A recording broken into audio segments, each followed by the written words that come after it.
Hello, I'm Nicola Foley, and this is the Let's Talk About podcast. Let's Talk About was created to highlight important issues and bring back the art of conversation, because everybody has a story to tell, right?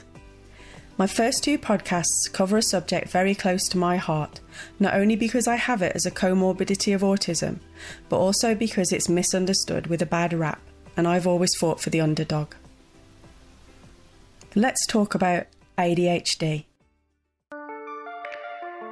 What does ADHD mean to you? Hyperactivity, disruption, anxiety, a brain that comes up with the most amazing ideas. When you try to make these ideas a reality, there's no start button. The wee person that doesn't get invited anywhere, or no sleepovers, or no, you can't play with them because of the perceived unpredictability of neurodiverse kids. ADHD is a complex neurological condition often misunderstood. This leads to stigma that can negatively impact lives of those affected. Well, the key things really is concentration, forgetfulness, easily distracted, and I suppose inattentiveness as well. Trying to get him to focus is not easy, even though he does take medication. By the time parents come to us, they're at a crisis point in their life. We're seeing the effects of the stigma and the misunderstanding through the attitude that they have experienced towards them as parents. I think our parents often feel very judged. Lorna Fotheringham of Perth and Kinross ADHD group supports families and individuals with ADHD. I asked her what she wanted people to know about the condition. The key message is that ADHD is not a choice. It's a neurodiverse condition. The more we can share neurodiversity and what it means and what it looks like, the better for all these people who are amazing and fantastic. So is understanding ADHD the key to dispelling stigma? Farmer Hugo Maynell has 2 children with ADHD. 3 years ago he was diagnosed with the condition himself, and I wanted to know if that had changed his attitude towards them. Yes, 100%. That was an easy question to answer. From my side, there's a considerable amount more sympathy and empathy going towards the boys, learning to have more patience with them, and actually still working with them, not against them. You can't change who you are, but you can change how you operate. To gain a better understanding, I spoke with Dr. Tony Lloyd, a child and adolescent psychotherapist who has been CEO of the ADHD Foundation UK since 2011. He also has ADHD himself. Hi, Nikki. Hi, how you doing? If someone said to you ADHD was just naughty young boys, what would you say to them? I would tell them that they were ill-informed and completely mistaken about their understanding of what ADHD is and isn't. Do you think fear of being misunderstood influences somebody's decision to seek help or get a diagnosis? Yes, it certainly puts a lot of adults off because they will struggle, but they won't identify with the stereotype. So they will go through their lives thinking, okay, I've got difficulty concentrating, I am forgetful, and I've got poor executive functioning skills. But I am not a naughty, feral child, so and I'm academically gifted and I've got a degree, so I can't possibly have ADHD, which we know is complete and utter nonsense. It's clear that something needs to change, but how and what? And education is the key going forward. More awareness. We have to give young people a voice.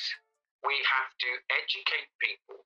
There really needs to be a public health campaign about ADHD, about what it is and what it isn't. They caught all the wild children and put them in zoos. They made them do sums and wear sensible shoes. They put them to bed at the wrong time of day. And made them sit still when they wanted to play. They scrubbed them with soap and made them eat peas. They made them behave and say pardon and please. They took all their wisdom and wildness away. That's why there are none in the forests today. What does ADHD mean to you now? The first interview in this podcast is with Dr. Tony Lloyd, who's CEO of the ADHD Foundation UK. Tony is also a child and adolescent psychotherapist who has the condition himself. Hi, Nikki. Hi, how you doing? If someone said to you, ADHD is just naughty young boys, what would you say to them? I would tell them that they were ill-informed and completely mistaken about their understanding of what ADHD is and isn't. Okay, so what would you say to them if they knew nothing about it? I would explain to them that ADHD is a naturally occurring phenomenon across the whole spectrum of human neurocognitive capacity, that the fact that 1 in 20 people have ADHD, the fact that 1 in 5 people are neurodiverse or neurodivergent, so ADHD, autism, dyslexia, dyspraxia, I would say that from an evolutionary perspective, there is a purpose and a reason why there is neurodiversity and why 20% of the human population have brains that are structurally and functionally different, and that if they understood that, and they understood that in the context of our educational paradigm of the 19th century, which has a rather narrow view of what intelligence and ability is and how we measure it, then they would realise that a lot of the stigmatizing, stereotyping, deficit-based concepts around people who are neurodiverse would change their perspective completely, because they're probably surrounded by people who are neurodivergent and they don't even know it. But they don't see them because we are brought up to believe in this term called special educational needs, which is where children are given the mark of Cain at 5 and defined as low ability, low intelligence, purely and simply because they learn in a different way. And unfortunately, that 19th century paradigm has persisted for a couple of centuries. However, in the 21st century, all the major growth industries, all the biggest industries that are influencing our culture, our commerce, our employment market, our lifestyles, such as technology, bioscience, engineering, robotics, internet, web-based kind of industries, they've been recruiting neurodiverse employees for over 20 years. So what is it about them that recognises this talent and ability that our education system doesn't? Yeah, exactly. I'd like to know. So you think the misunderstanding just stems from way back, and it's just, I mean, with information at our fingertips, it baffles me that it's still so widely misunderstood and still stigmatised. I don't understand. I think it also, I mean, there are two issues here, I think, Nikki. One is language and the evolving of language. So if we look at some of the etiology around the medical language, anybody who was on the end of a standard distribution curve was considered abnormal. But then, you know, it wasn't that long ago that we taught children who were left-handed to write with their right hands by tying their left hand to their chair, or that we defined children of mixed race as educationally subnormal. There is, I think, still some slightly eugenicist thinking around what we think intelligence and ability is. And I think there are probably some people who would like to think that, you know, that this is genetic. And while we know these different minds are genetic, for me, impairment or advantage is very much context specific. So how could we talk about intelligence and ability and employability without looking at it in the context of our environment and the fact that our environment is changing rapidly, and that we live in a complex world where we can be moving in and out of multiple environments in any given day, where what is demanded of our neurology is different from one meeting to the next, as we have just experienced. Okay, so I interviewed Lorna Fotheringham from the Perth ADHD group, and she said about the negative effects that she sees parents coming in that they've experienced with stigma and they feel judged. So do you think that makes people reluctant to try and get a diagnosis or try and get help for their child sometimes? Yes, it certainly puts a lot of adults off because they will struggle, but they won't identify with the stereotype. So they will go through their lives thinking, okay, I've got difficulty concentrating, and I am forgetful, and I've got poor executive functioning skills, if they know that that's what it is. I have a pervasive kind of anxiety. I experience depression sometimes, my social and communication skills, but I am not a naughty, feral child, so and I'm academically gifted, and I've got a degree, so I can't possibly have ADHD, which we know is complete and utter nonsense. I did a degree, 2 diplomas, 2 master's degrees and a PhD without meds. So yes, it certainly does for adults, but I also think for parents, and I think also particularly in Scotland, because there is, I think, a trend, certainly amongst educational psychologists who, in Scotland, I know that the educational psychology professionals are very outspoken about what they call the medicalisation of children or childhood, and the overuse of pharmacology in childhood, which I agree with. However, to say that ADHD is caused by adverse childhood experiences or trauma completely denies the science about what we understand about the neurogenesis and the genetic differences in ADHD brains and autism brains and dyslexia, all of those differences of which overlap, so we know that they frequently co-occur. That I think it's a thing that is perhaps more of an issue in Scotland than it is in England, where well-intentioned educational psychologists are arguing against children having a diagnosis of ADHD because they see it as pathologizing and because they think ADHD medication is overused when there is no evidence for that, by the way, and that we have less than 1% diagnosed in Scotland as opposed to 3% in the UK. And that actually a lot of children are being denied access to the support they need, including pharmacology for those who need it, based on a misunderstanding that the pharmacology has some kind of moral imperative, i.e. it's to help children behave. That is absolutely not what it is designed for. That was never what it was designed for. It was designed to improve cognitive functioning. And pharmacologically, it's one of the most effective compounds that's ever been invented. It has an effect size of 0.9, which compare that to Prozac, which is 0.4. It's strange. It's strange that you say that, because obviously that's all we get offered up here. If your child is diagnosed, you get offered medication and that's it. Then you're just discharged. And unfortunately, because nobody in Scotland and not many people in England are following the SIGN guidelines in Scotland or the NICE guidelines in England that state management of ADHD should be multimodal. Yes, medication is the first line of treatment. It's cheap and it's effective.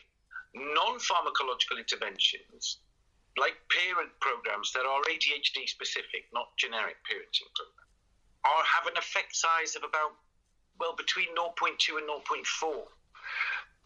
Similarly for cognitive behavioural therapies, similarly for stress reduction strategies, for mindfulness, and all these other tools that should form part of a toolkit for everybody.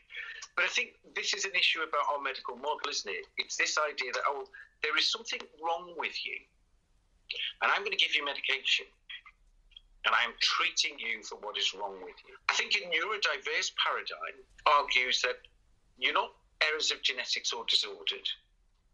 There is an evolutionary purpose as to why 1 in 5 people are neurodiverse, and an evolutionary purpose as to why 1 in 20 have ADHD. And that there are some things for some human beings that are more challenging in a certain context, where whatever our environment is asking of us is overwhelming for us. It's not something that we're particularly good at. And that causes learner anxiety. And learner anxiety in children every day results in a pervasive and overuse of stress hormones like cortisol and adrenaline to support concentration, when adrenaline and cortisol should only ever be used to support cognitive functioning in a high-pressure situation because it's part of our fight-or-flight response.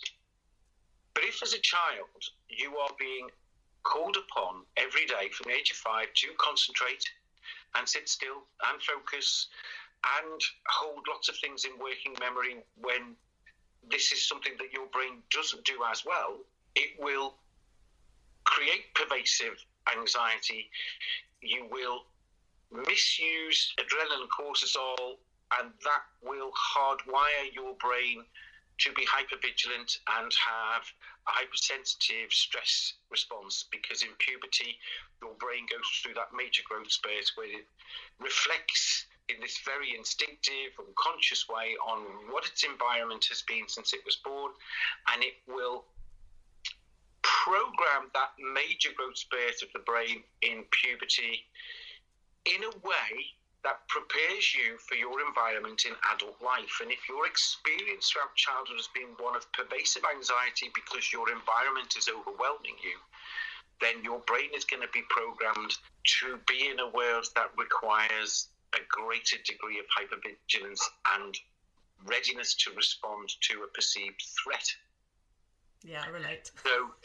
So if I know it was a bit of a long-winded answer, Nikki, but the tragedy there is then, by denying children access to a medication that will improve their cognitive functioning in the classroom, reduce their anxiety, help them learn and achieve and get a good education, which we know is the only or the major factor in terms of life chances, certainly socioeconomic ones, but we also know that all the research tells us that medication in childhood reduces the risk of smoking, addiction, anxiety, depression, self-harm in adult life.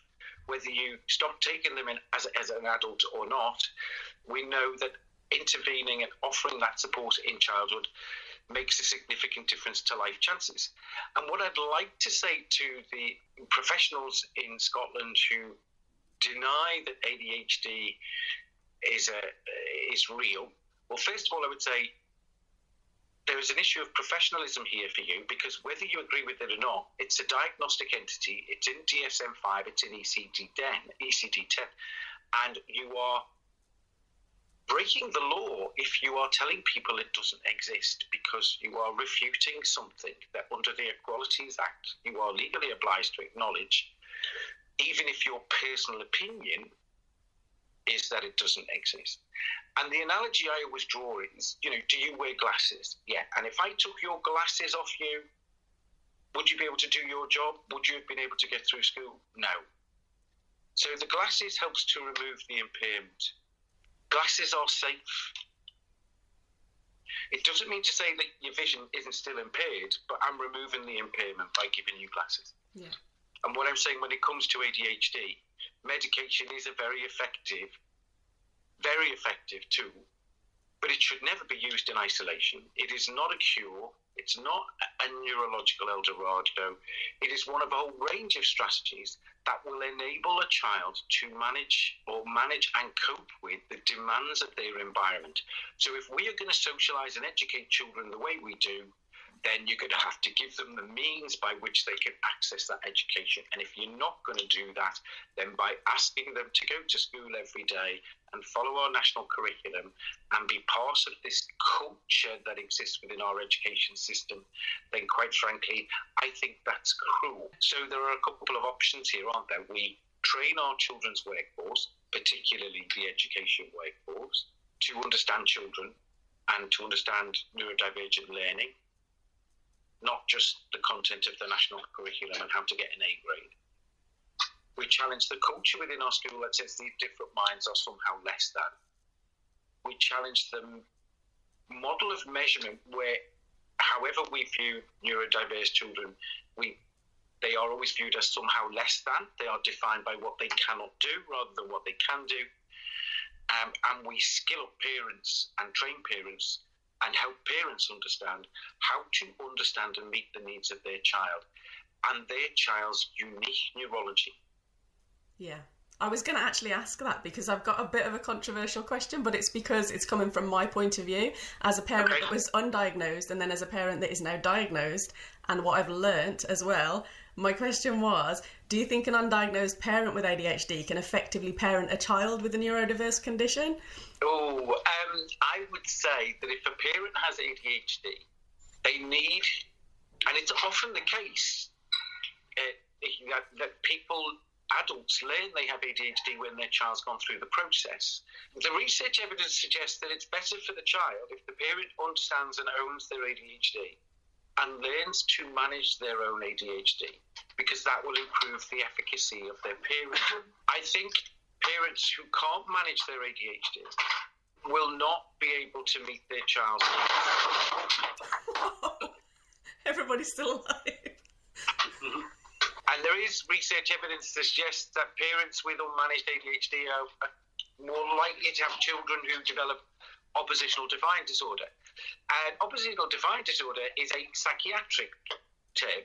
ADHD, again, this is where a lot of people in Scotland have a problem, is not a behavioural disorder. It's a neurodevelopmental condition or difference. So I'm not anti-medical model, and I'm not completely social theory model of disability. I don't even like the term disability, and I don't like the term special educational needs, because for me they connote a patronising, deficit-based, stigmatising perception of 1/5 of the human population just because they are different. And I think there is an issue here around inclusion and diversity in the same way that we've explored these issues around race and sexual orientation and physical disability, that there is pervasive cultural prejudice around this, not through ill intent, but through being ill-informed.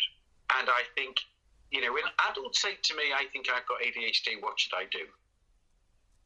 And I would say, learn, find out, from the people around you, reflect on your childhood. So unless you've got epilepsy and had a brain injury, it would have been evident in childhood. Look at the facts about what it is and what it isn't. And if you think you've got ADHD, ask yourself, am I managing okay? Because many people do. Many people don't feel the need to go to a doctor and get a formal diagnosis and get medication. What I would say is, do not see yourself as disordered. Play to your strengths and develop strategies to manage those areas of your life that you find more difficult because of your ADHD.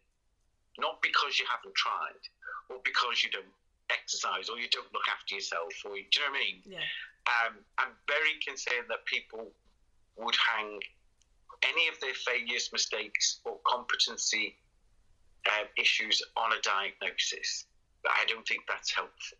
It's abdicating responsibility for your health, your well-being, your behaviour, your choices as an adult. Yeah. ADHD, if you think about ADHD's core characteristics and the secondary characteristics of poor executive functioning skills and anxiety and so on, these are all, how I explain this to teachers is, show me a child who isn't impulsive, show me a child who isn't inattentive, show me a child who isn't hyperactive. All children are.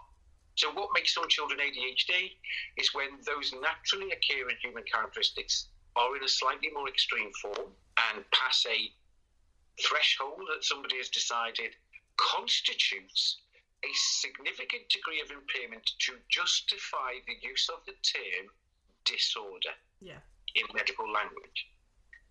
If you can manage your life in such a way that your ADHD is less impairing, then good for you. Because if you're happy and you're thriving and you have all of these different strategies, great. Probably don't need to use medication. But for some people, they do, and don't judge them because of that.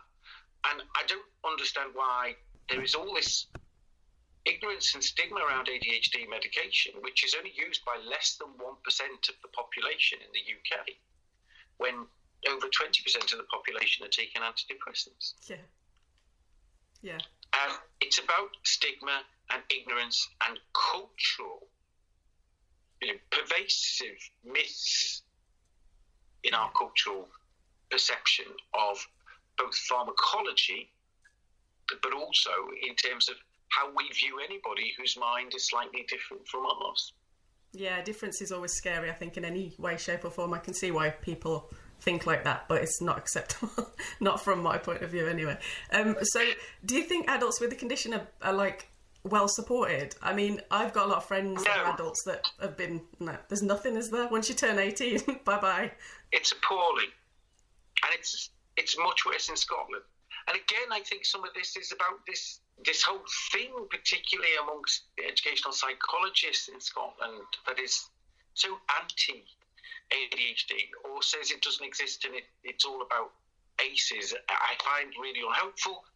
I think it's well-intentioned but harmful to deny the fact that there are people who have different minds.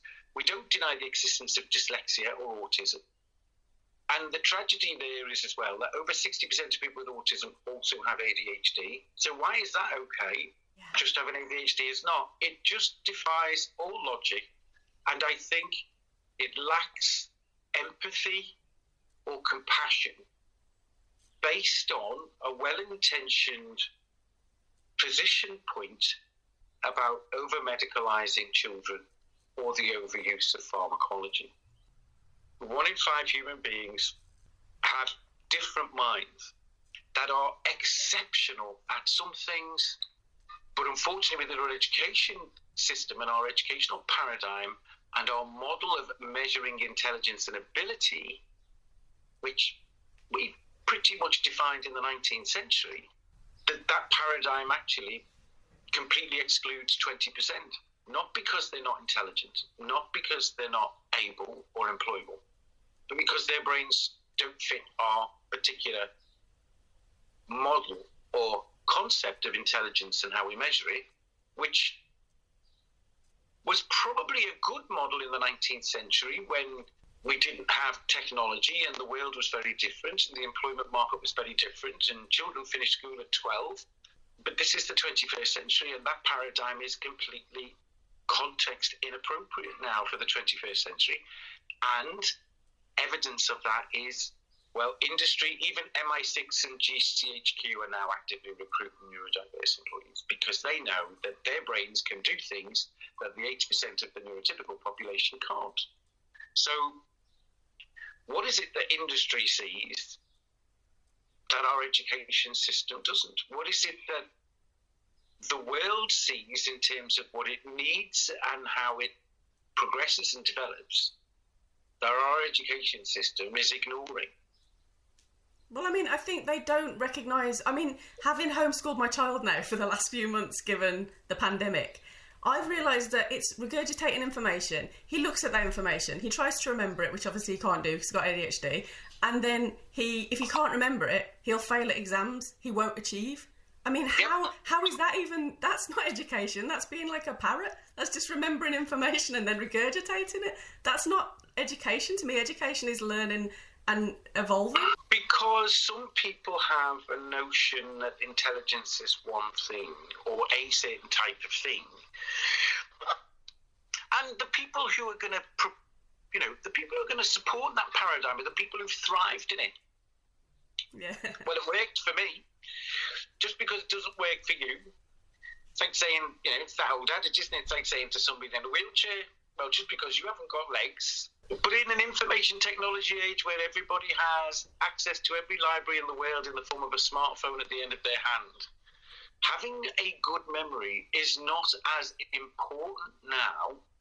And therefore, given our understanding of neuroscience, given the fact that we live in a very different world with a very different job market, with children who develop much quicker, and why are we still using this model from the 19th century when actually it's not a good fit for the 21st century? And I'm not being critical of teachers here. I've been married to one for 25 years. But, I find it horrifying, really, when a student goes and does a postgraduate certificate in education, they have 8 months to train to be a teacher. They spend 4 months in school, and they spend 4 months learning how to deal with the national curriculum. And they get 1-2 days at the most on child and adolescent mental health, developmental psychology, the neuroscience of learning, and this term special educational needs. What profession in the world would you train somebody for 2 days? Yeah, especially when they've got classrooms full of these children now. Yeah, and it is inhumane to inflict an educational system on 20% of children that we know potentially harms their well-being and their neurological development and their mental health and their potential economic independence. Why? Because somebody said, well, only my type of intelligence or ability really matters.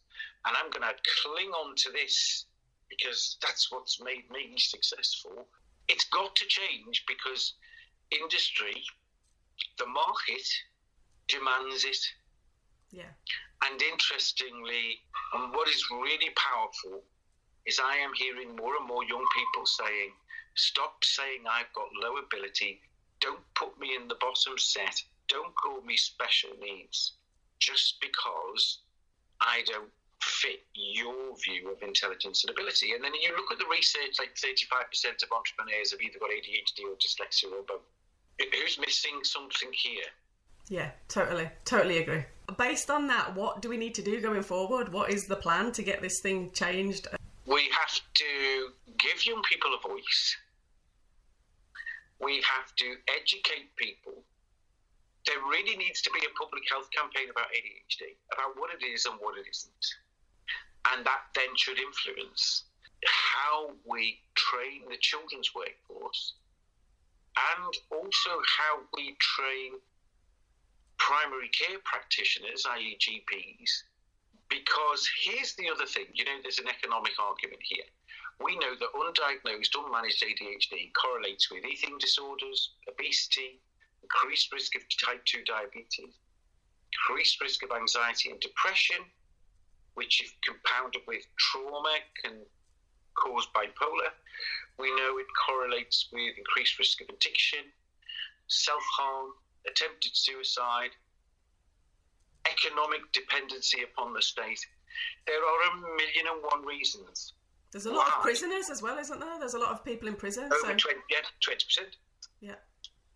We have got to ask ourselves why, if it doesn't make economic sense, if it doesn't make moral sense, if it's wasting talent and ability, why are we still approaching ADHD in this way? And like I said, I don't think ADHD is, the term needs to be changed. I don't feel comfortable when people claim ADHD as an identity. In the same way somebody says, well, I'm autistic. And I think, well, does it define you? Is it a facet of you? I don't go around introducing myself to, I'm black or I'm gay or I'm dyslexic. So ADHD is a part of who we are. It's not an excuse for not taking responsibility for our lives. But I would argue, how can you expect anybody to take responsibility for themselves if they don't know, A, why they're struggling, or B, given the information so that they can take responsibility for their well-being, for their learning, for their employment opportunities, for their economic independence. It's no different from denying somebody in a wheelchair a ramp in order to access a building. And I just think we live in a world where the environmental demands on children now are so different and so great. And if you look at the data, and this is the official data, 7% of children in the UK have attempted suicide. 7%. Yeah. And 1 in 4 have self-harmed. What on God's earth are we doing to our children? That is their response to the world that they live in. We're not listening to them. Look at the number of children who are excluded. Look at the number of children who are off-road. Look at the number of children who are labelled feral, defiant. In other words, it's not the fact that my teaching isn't good. It's not the fact that the curriculum isn't relevant. It's not the fact that you've got to wait 3 years to get to a health service appointment. It's because there's something wrong with you. It abdicates me of any responsibility to change anything. Yeah. If I can say, the problem is yours. I think you do need a lot of understanding, don't you? And that's lacking. Yeah, but it's about education. It has to start there, because that's where the kids are when they start getting diagnosed, because it's not till they get to school and they have to conform that there's a problem. And that will only happen if there is legislation, and legislation will only happen if people speak out. And unfortunately, if you are a minority, your voice isn't very loud. This final interview is with Hugo Maynell, a farmer with ADHD whose 2 sons have also been diagnosed. I spoke to Hugo to see if getting a diagnosis himself had changed his attitude towards his children. I'm going to say, first of all, thank you for doing this, because it's like really kind of you. So, could you please tell me your name and your profession? My name is Hugo Maynell, and profession is farmer. Okay, thank you. Now, could you explain your association with ADHD and all of its genres you've got going on there? I've had it all my days. We got diagnosed with a condition called the George syndrome. Up until 3 years ago, I didn't really have an inkling about ADHD. So I got diagnosed with ADHD, combined ADHD. It's been a very interesting learning curve. I've learned more in the last 3 years than I have in my last 50 years, kind of thing. If that makes sense. Yeah, makes total sense. So you mentioned to me earlier that your children have it. So did you know about it before? We did. We had an issue, well, both sons. The first son was okay when he was born, but we were a bit worried about number 2 son, the one with autism. So we needed to get him checked out, and we got referred to a geneticist in Perth, PRI, called Dr. Jonathan Berg, who was brilliant, and he actually highlighted the fact that we did have the George, which we didn't really know about up until then. So my parents didn't really have an inkling about the way we were and that kind of thing. And it was really, my wife was persistent on finding out what the issue was. So then, we got diagnosed and we got confirmed that we had the George. Right. So, which is quite rare, 1 in 4,000 people get it. And so from then on, we were able to react to whatever came our way. So, in due course, we got diagnosed with autism as well. And the last child we got offered IVF. For that one to rule out the possibilities of spreading the gene even further. Because it is a gene-stroke chromosome issue, and it unfortunately comes down the male line. But so that's my association with it. But like I say, what I've learned in the last 3 years has been mind-blowing.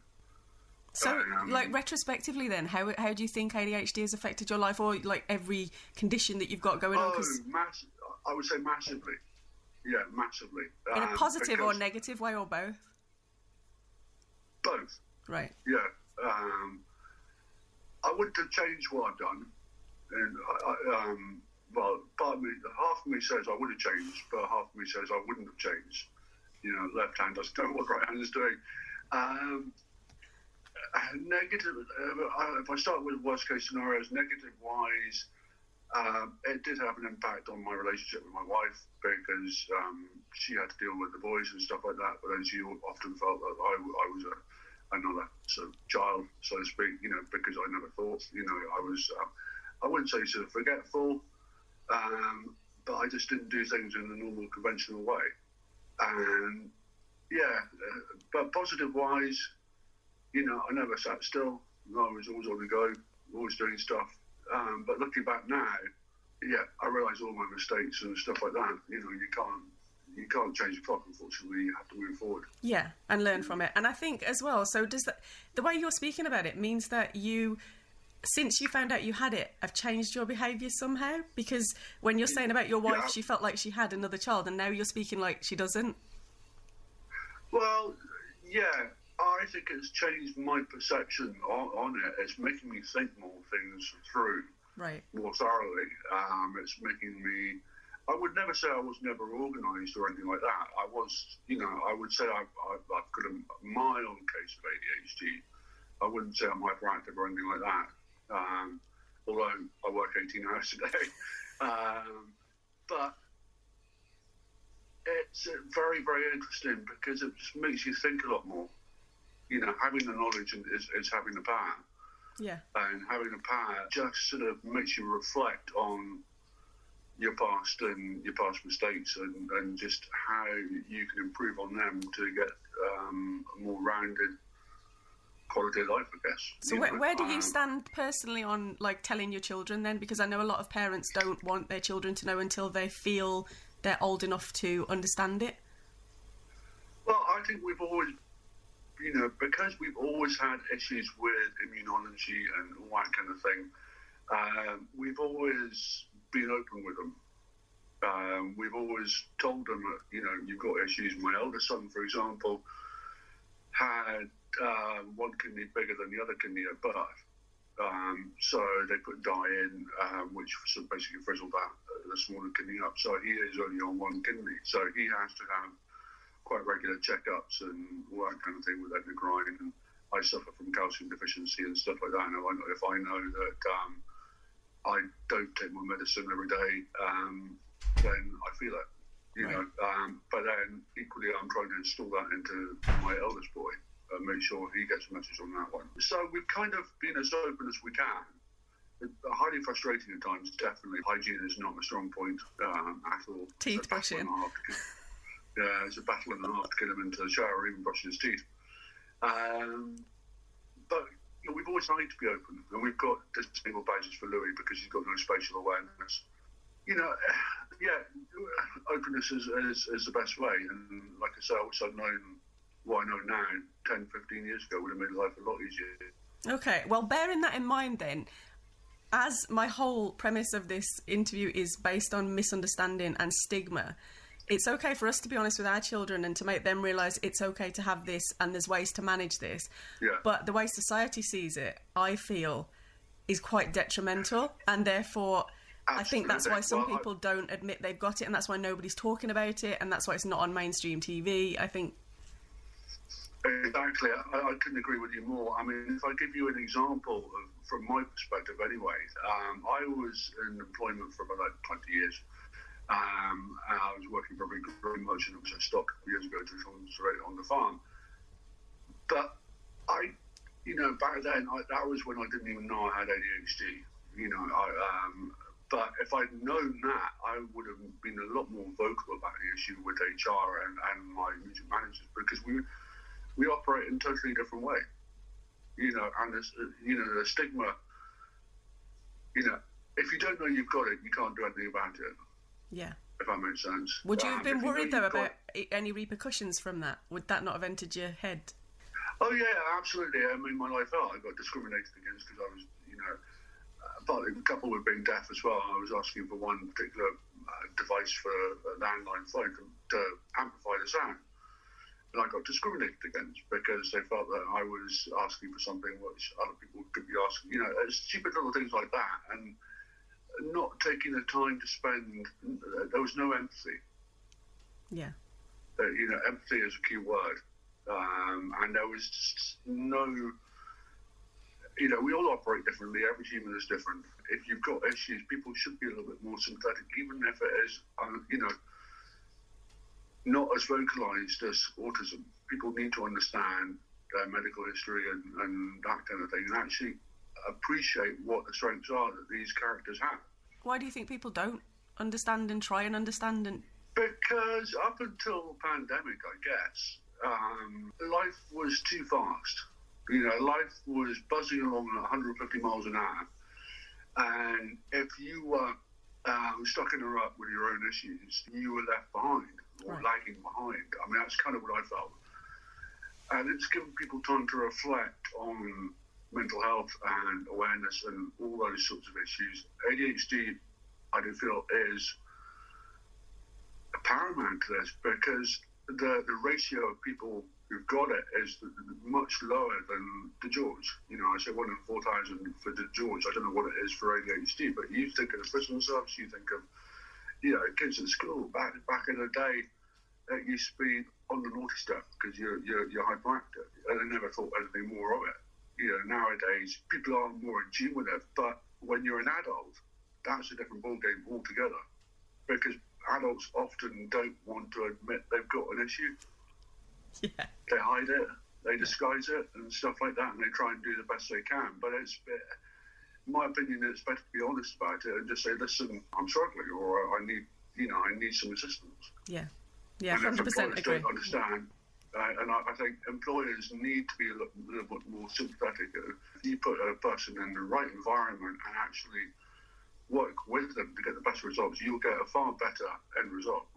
Yeah, because people with ADHD are quite loyal and hardworking, like you say. Oh, yeah. They'll give you everything they've got. You've just got to kind of help them do that. Yeah, exactly. That's and that's the message that I would like to get out there. So how do you think we can change perceptions of ADHD?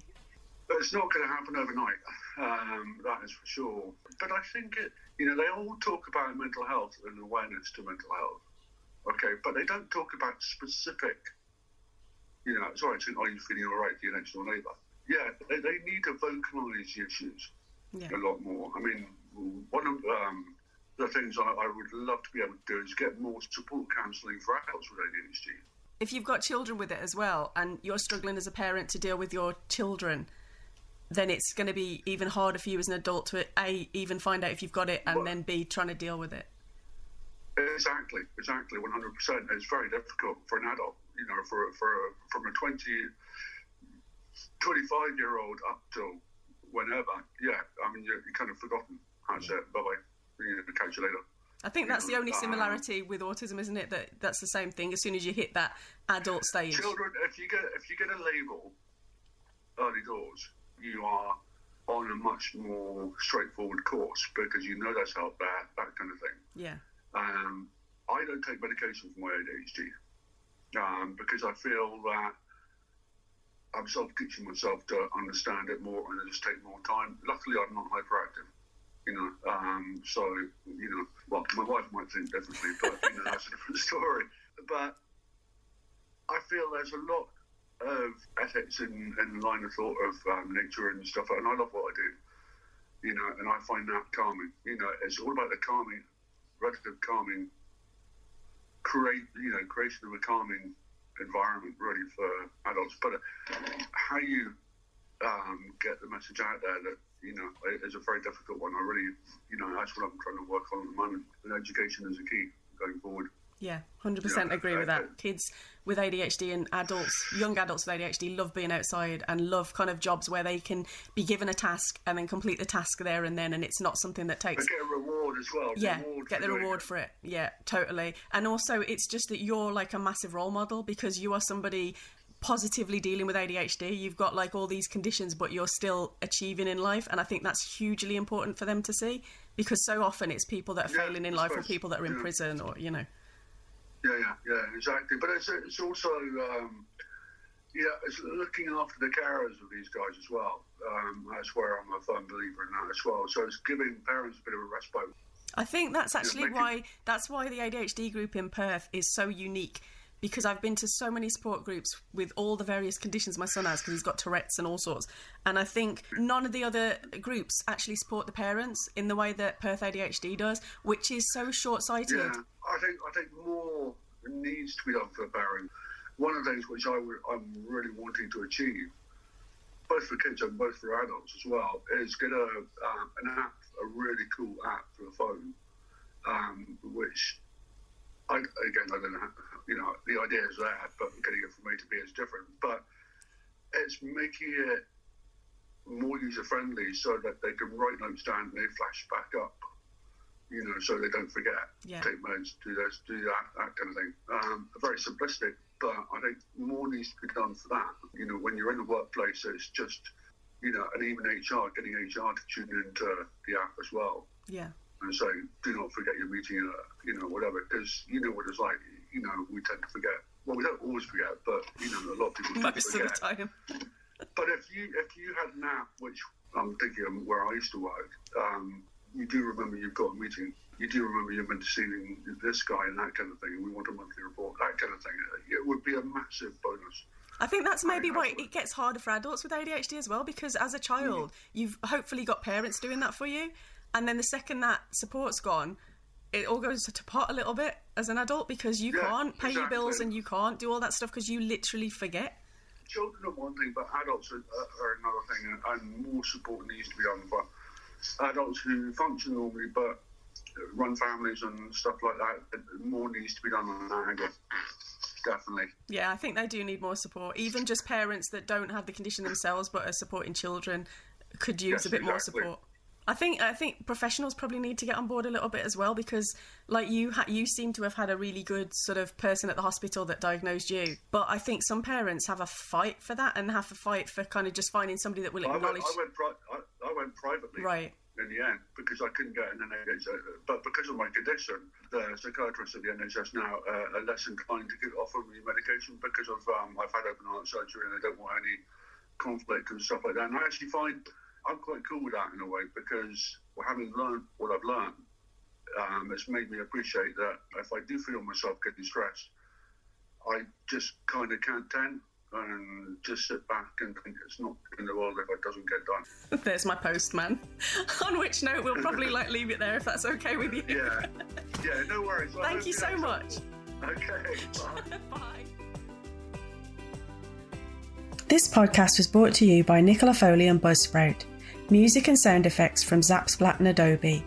Poem by Jean Willis, read by Zoe Bailey and Ivo DeMeyer. Thank you to my guests, MSP Daniel Johnson, Dr. Tony Lloyd, Lorna Fotheringham and Hugo Maynell.